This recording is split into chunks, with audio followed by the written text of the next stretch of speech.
भारतीय साक्ष्य अधिनियम के सेक्शन 3 में इंटरप्रिटेशन क्लॉज को हम डिस्कस कर रहे हैं।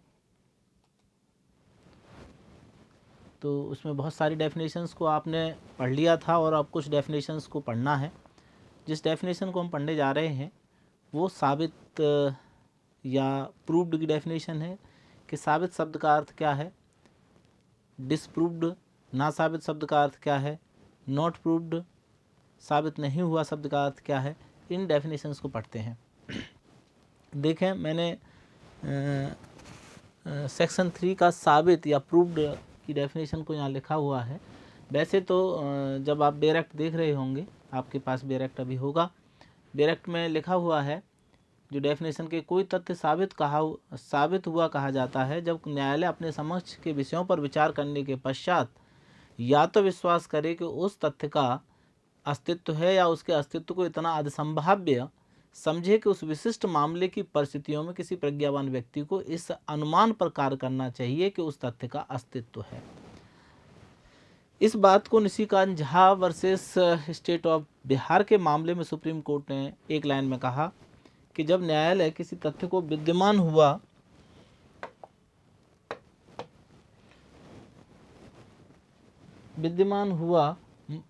मानता है और विद्यमान हुआ नहीं मानता है, दोनों बातों को ध्यान से देखेंगे। न्यायालय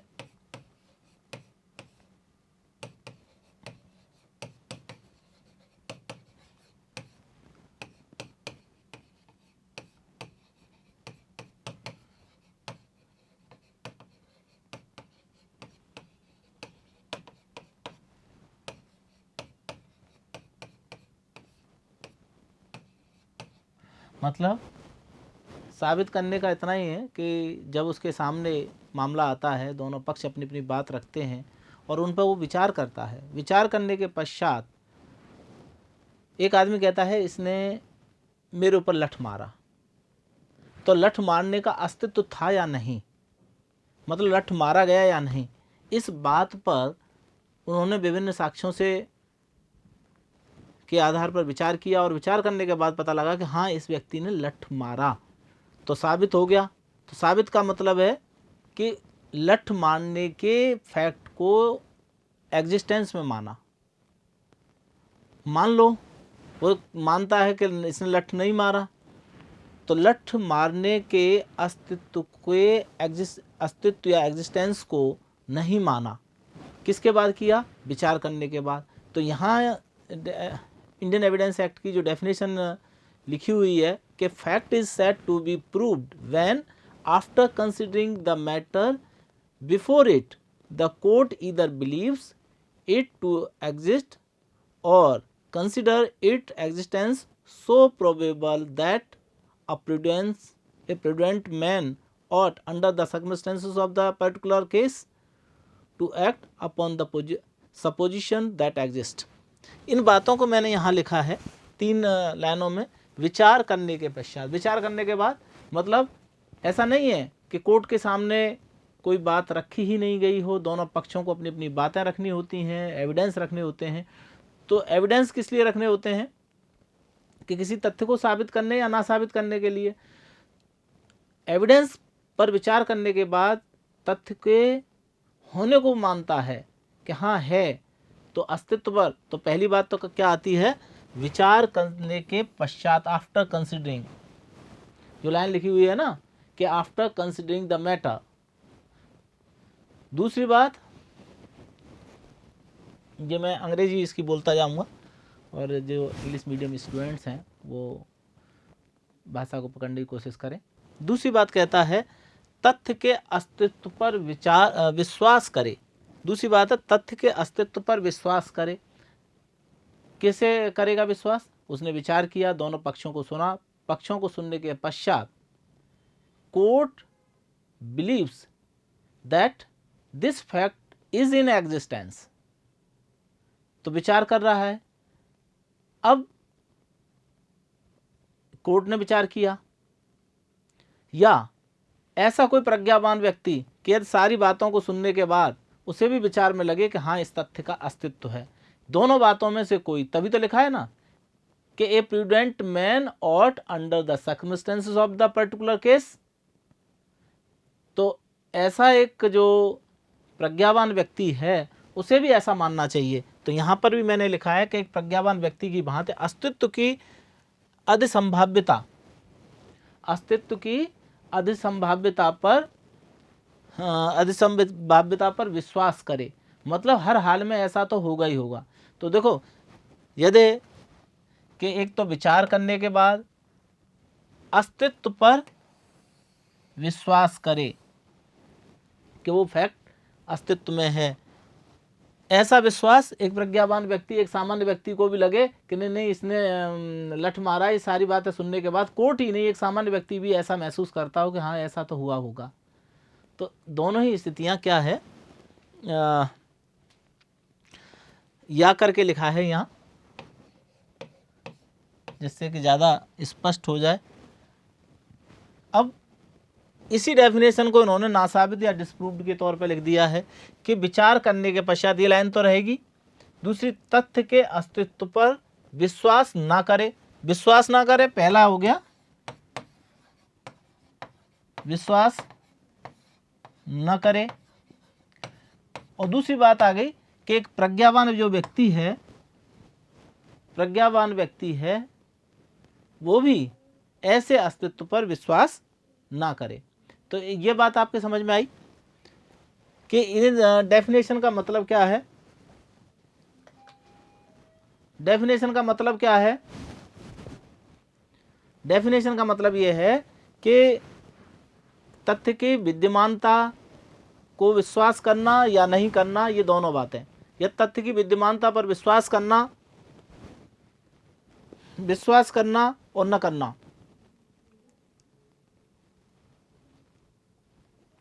तो तथ्य की विद्यमानता है और नहीं है तो साबित और नहीं है तो ना साबित। तो दोनों डेफिनेशन मैंने आपके सामने क्लियर कर दी हैं।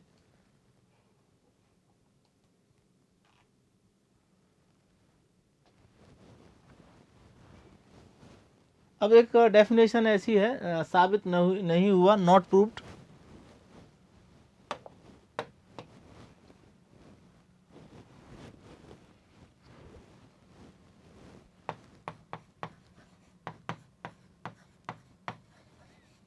ये डेफिनेशंस क्या है कि मीन्स में छोटे जो वेरी शॉर्ट क्वेश्चन आते हैं वो उनमें पूछी गई हैं और आगे भी संभावित है कि कभी पूछी जाए।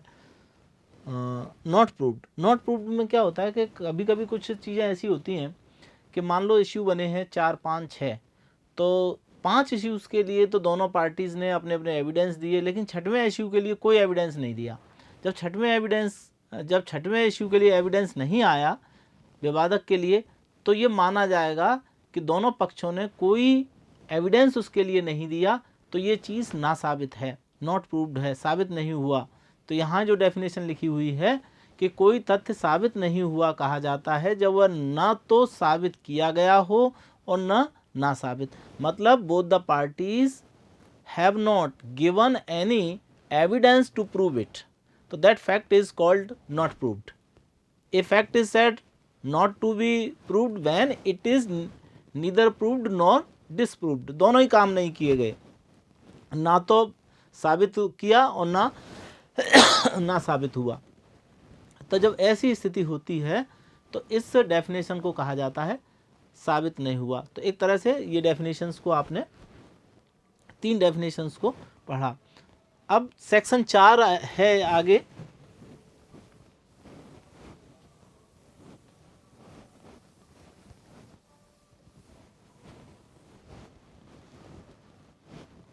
उपधारणा। उपधारणा या अनुमान या प्रजम्पशन,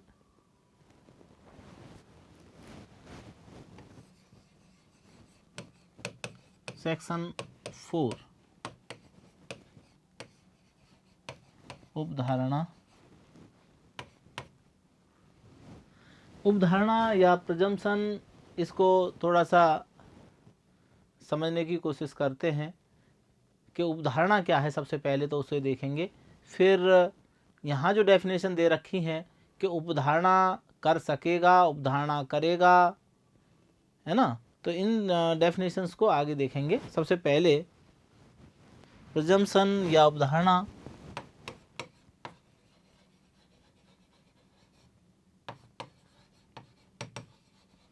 प्रिजम्पशन क्या है?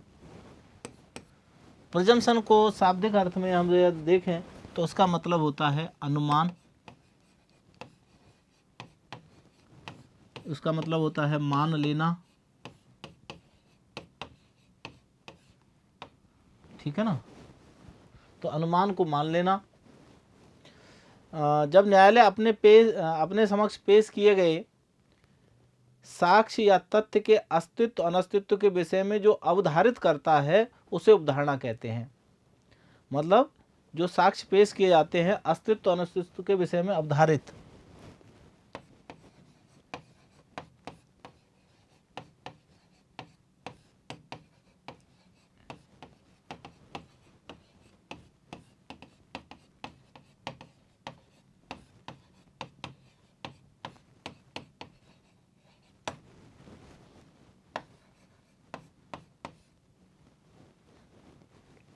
अपने समक्ष पेश तथ्यों को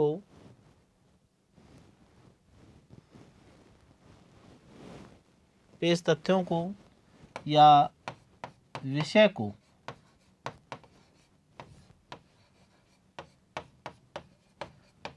अवधारित मान लेता है तो इसको उपधारणा कहते हैं।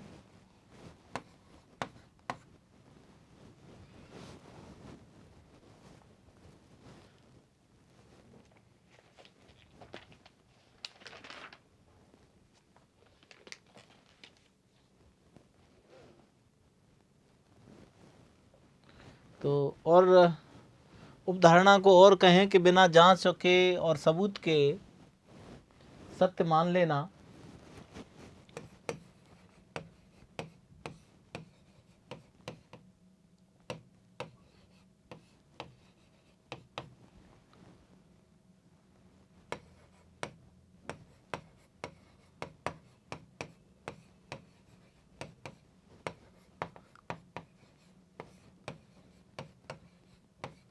सत्य मान लेना उपधारणा कहलाता है।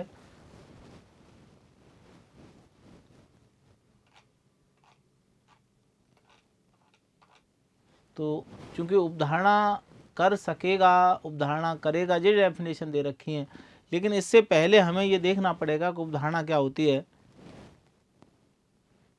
जैसे एक स्थान पर धुआं उठा हुआ मान लें तो उसको हम क्या मानेंगे कि आग लगी हुई है। तो धुआं उठा हुआ मान लेने का मतलब ही ये है कि वहाँ आग लगी हुई है। तो हो सकता है, जैसे मैंने एक एग्जांपल दिया था हवन वाला, तो हवन भी हो सकता है, लेकिन हवन है तो वहाँ से भी तो आग लगी हुई है, तभी तो हवन से भी धुआं आ रहा है। तो धुआं उठता देख लेने का मतलब है कि आग लगने के अनुमान करना। तो आग लगने का अनुमान करने का जो मतलब है वो एक तरह से आग की उपधारणा है कि वहाँ आग है, ठीक है ना।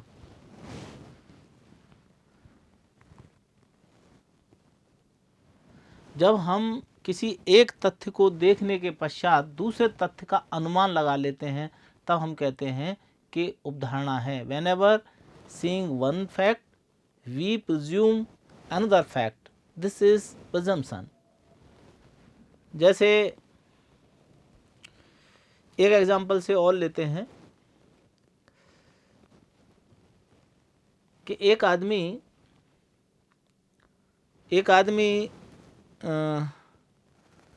किसी महिला को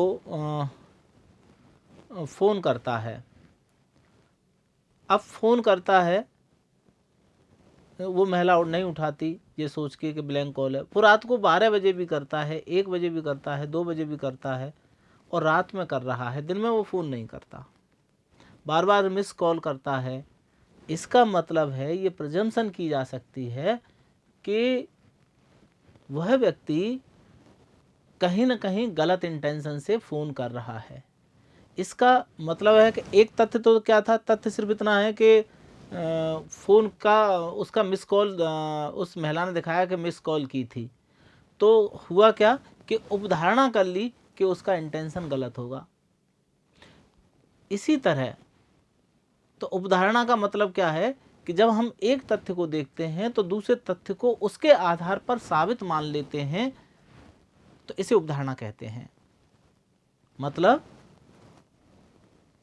considering one fact, we are thinking or we are we are thinking or we are taking presumption कि that fact is in existence। ठीक है ना। तो क्या समझ में आया कि एक तथ्य को देखने के बाद ये मान लेना कि दूसरे तथ्य का अस्तित्व होगा, इसे उपधारणा कहेंगे। अब प्रश्न आता है कि दो शब्द प्रयोग किए गए हैं। उपधारणा की डेफिनेशन, प्रेजम्पशन की definition is not given in Indian Evidence Act, but the definition may presume and shall presume is given here. तो we are seeing both the definitions, what is the meaning of both the definitions, may presume and shall presume. तो उपधारणा कर सकेगा जहां कहीं इस अधिनियम द्वारा ये उपबंधित है, मतलब इंडियन एविडेंस एक्ट द्वारा ये उपधारणा कर सकेगा शब्द का प्रयोग किया गया है कि न्यायालय किसी तथ्य की उपधारणा कर सकेगा, वहां न्यायालय या तो ऐसे तथ्य को साबित हुआ मान सकेगा यदि जब तक कि वह ना साबित न कर दिया जाए या उसके संबंध में सबूत मान सकेगा। जैसे एक एग्जाम्पल से समझें इस डेफिनेशन को कि एक आदमी चोरी के अपराध में पकड़ा जाता है और उसने पहले भी कई चोरियां कर रखी हैं, तो न्यायालय ये उपधारणा कर सकेगा, ये प्रेजम्पशन कर सकता है कि यही व्यक्ति पुनः चोरी इसी ने की होगी। तो वो कहता है नहीं नहीं साहब, मैंने तो चोरी नहीं की थी। तो ठीक है, इसके संबंध में आप कोई सबूत दो कि आपने चोरी नहीं की थी। तो वो ये सबूत देता है कि जिस दिन ये चोरी हुई उस दिन मैं कहीं अन्य स्थान पर था, उसका वीडियो दिखाता है, उसी समय का वीडियो है अन्य लोगों के। तो देखो क्या सा मतलब है कि उपधारणा कर सकेगा, उस न्यायालय ये मान सकता है कि वो चोर है, लेकिन वो ये भी कह सकता है कि आप चोर नहीं हैं, तो आप इसके लिए कोई एविडेंस दें। तो सेक्शन 4 में जो डेफिनेशन दे रखी है मे प्रिज्यूम की, उसका मतलब ही ये है कि कोर्ट ये मान सकती है कि कोर्ट में presume a fact, it may either regard such fact as proved unless until it is disproved और may call for proof of it. तो इसका मतलब क्या है कि कोर्ट ये कहीं ना कहीं जहाँ जहाँ ये लिखा है उपधारणा कर सकेगा, वहाँ न्यायालय के विवेक पर छोड़ दिया है कि न्यायालय माने या ना माने। तो न्यायालय मान सकता है, उसको चोर मान सकता है। यदि वो एविडेंस नहीं देता तो इसका मतलब है कि कोर्ट उसको पनिश कर सकता है। सेक्शन इंडियन एविडेंस एक्ट का 114 है। उस सेक्शन में बहुत सारी स्थितियों को, बहुत सारी परिस्थितियों को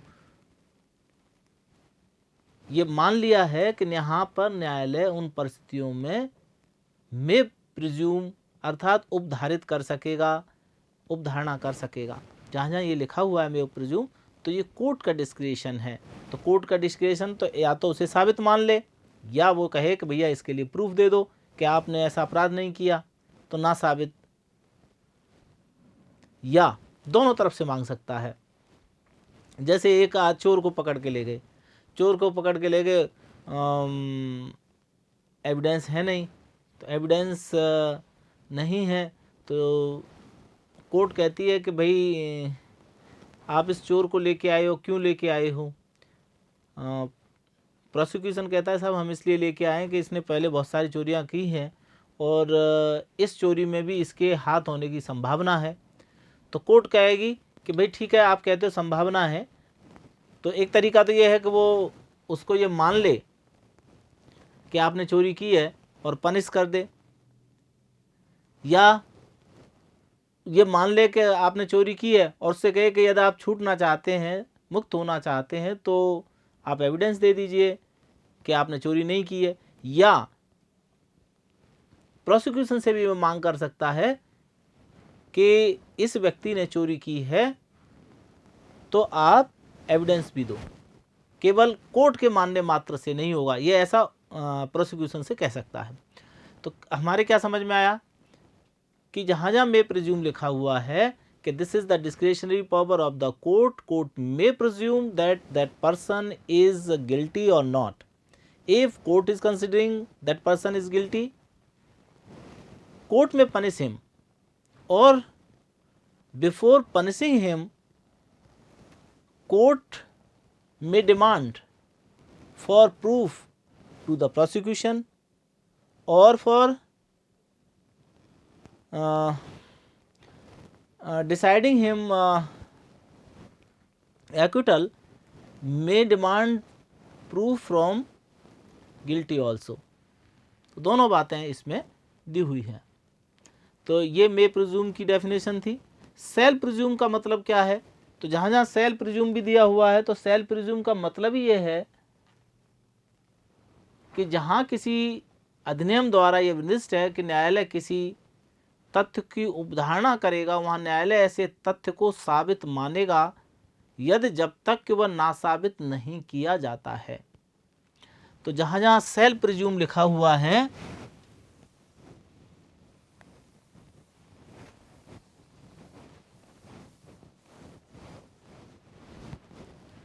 जहाँ जहाँ सेल प्रिज्यूम लिखा हुआ है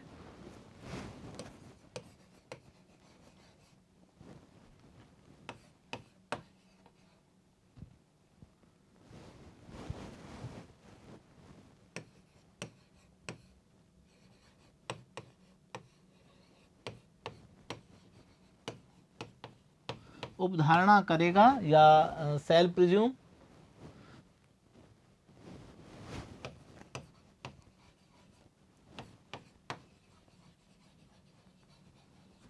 तो जहाँ जहाँ सेल प्रिज्यूम लिखा हुआ है उसका मतलब क्या है? सेल प्रिज्यूम का मतलब ये है कि न्यायालय ये मान लेगा कि वो व्यक्ति अपराधी है, न्यायालय उस तथ्य को साबित मान लेगा। अब जब तक कि ना साबित ना किया जाए, मतलब एक तरह से कह रहा है कि बर्डन ऑफ प्रूफ उस व्यक्ति के ऊपर चला जाएगा जिसके संबंध में यह माना है कि वह व्यक्ति गिल्टी है, वह व्यक्ति अपराधी है। जैसे एक चोर के संबंध में माना जाए कि इसी ने अपराध किया है, तो यहाँ तो 114 में ये बता दी कि उपधारणा कर सकेगा शब्दों का प्रयोग किया है, लेकिन जहाँ सेल प्रिज्यूम के संबंध में है उपधारणा करेगा, तो वहाँ तो कोर्ट ने मान लिया, तो तब तो उस चोर के पास कोई रास्ता ही नहीं रहा जाने का। हाँ, इसमें सेल प्रिज्यूम नहीं दिया हुआ, तो इस एविडेंस एक्ट ने जगह जगह सेल प्रिज्यूम शब्दों का प्रयोग किया है। तो वो कौन कौन सी जगह हैं वो उनके बारे में मैं अभी आपसे डिस्कस कर लेता हूँ। जैसे रेप के मामले आते हैं, तो रेप के मामले आते हैं तो एक महिला ये कहती है कि एक्स व्यक्ति ने मेरी सहमति के बिना मेरे से संबंध बनाया, तो न्यायालय यहाँ क्या करेगा? उपधारणा करेगा कि उसके द्वारा संबंध बनाने में उस महिला की सहमति नहीं थी। अब इसका मतलब सेल प्रिज्यूम कर लिया, एक तरह से महिला की बात को साबित हुआ मान लिया।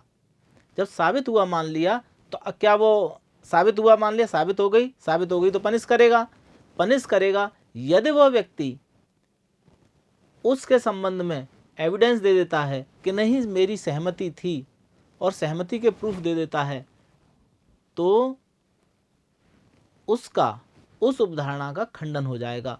तो जहाँ सेल प्रिज्यूम है वहाँ पर भी उपधारणा खंडित की जा सकती है। और मे प्रिज्यूम वाले में तो वो अपने आप ही मांग रहा था, डेफिनेशन में ही दे रखा है, सबूत की मांग कर सकेगा। और उस सेल प्रिज्यूम वाले मामले में ये एक तरह से उसके ऊपर बर्डन ऑफ प्रूफ है। जैसा कि एविडेंस एक्ट में लिखा है कि whenever it is directed by the act that the court shall presume fact, तो ये लास्ट लाइन जो इंपॉर्टेंट है, it shall regard such fact as proved unless until it is disproved. तो ये समझेगा, इसे साबित हुआ मानेगा, उस फैक्ट को साबित हुआ मानेगा जब तक कि यह डिसप्रूव्ड नहीं कर दी जाती है। ठीक है ना। तो एक तरह से न्यायालय उस तथ्य को विद्यमान हुआ मान लेगा।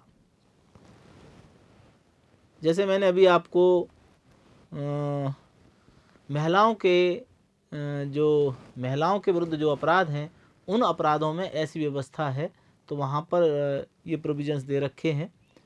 एक शब्द और दे रखा है इसी में, कंक्लूसिव प्रूफ, सेक्शन 4 में ही दे रखा है, निश्चायक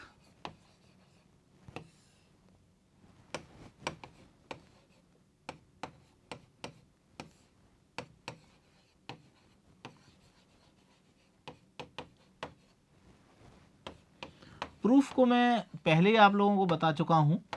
अब ये कंक्लूसिव प्रूफ आया, इसका मतलब क्या है? तो कंक्लूसिव प्रूफ की जो डेफिनेशन है उसको आप एक बार देख लें। क्या दिया हुआ है?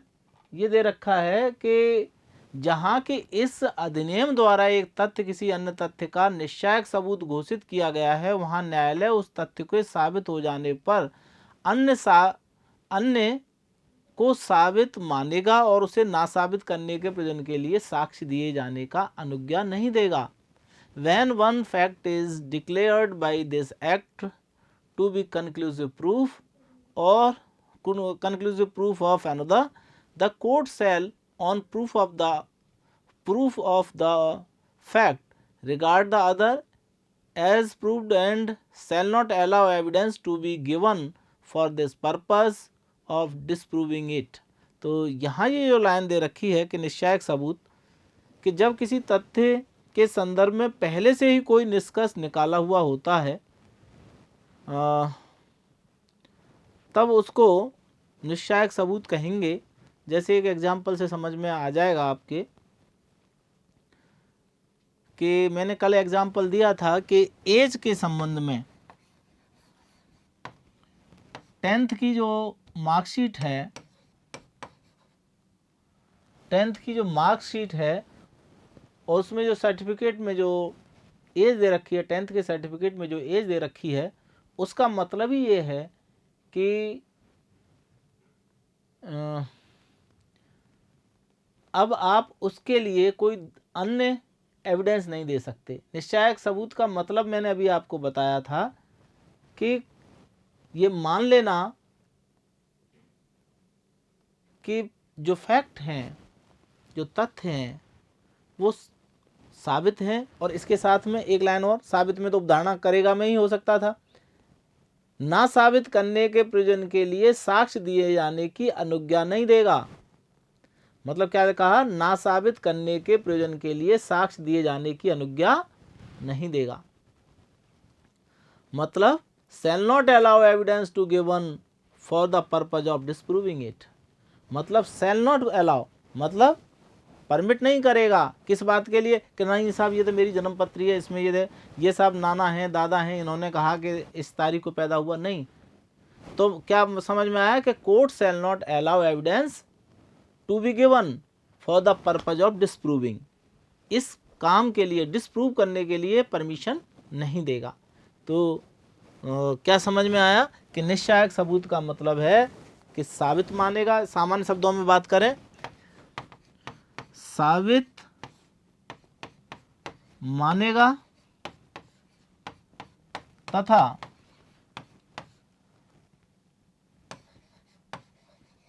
खंडन करने के लिए सबूत देने की आज्ञा नहीं देगा।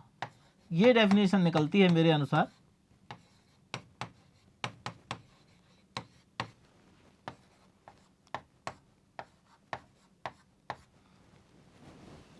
मतलब शैल प्रिज्यूम, में ही ये बात आ गई थी इतनी,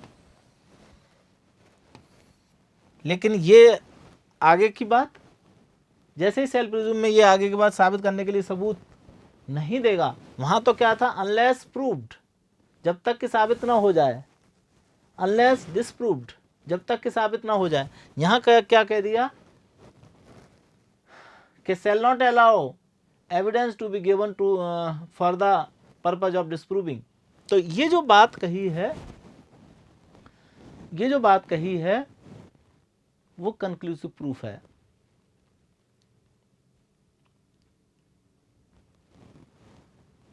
अब यहाँ हम कुछ उदाहरणों को देख लेते हैं। जैसे मैंने अभी अब इन तीनों के उदाहरण देखें तो ज़्यादा अच्छा रहेगा।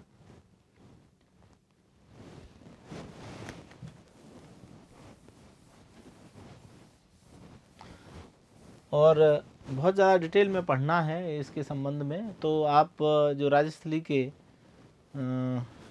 अपडेटेड नोट्स हैं, आज तक के अपडेटेड नोट्स, उन्हें हम कंटिन्यू अपडेट करते रहते हैं कि इसमें और अच्छा समझाने के लिए और अच्छा क्या किया जाए, तो इन्हें भी आपको पढ़ना चाहिए। तो इस प्रकार ये डेफिनेशंस थी जिन्हें इस चैप्टर में शामिल किया गया था। कुछ चीज़ें हैं जिन्हें आपको अपने लेवल पर करना चाहिए कि what is the difference between presumption and burden of proof, और ये नोट्स में भी मैंने दे रखी हैं, तो इन्हें आप लोग पढ़ने की कोशिश करिएगा। तो जिन पर क्वेश्चंस आए हुए हैं, इन्हीं डेफिनेशंस पे क्वेश्चन आए हैं, तो मैंने उनको क्लियर करने की कोशिश की है। फिर भी जब इसके संबंध में और कोई आपकी क्वेरी हो तो आप एप्लीकेशन में डाल दें, तो इससे संबंधित अन्य वीडियो भी बना के डाले जा सकते हैं। ठीक है ना।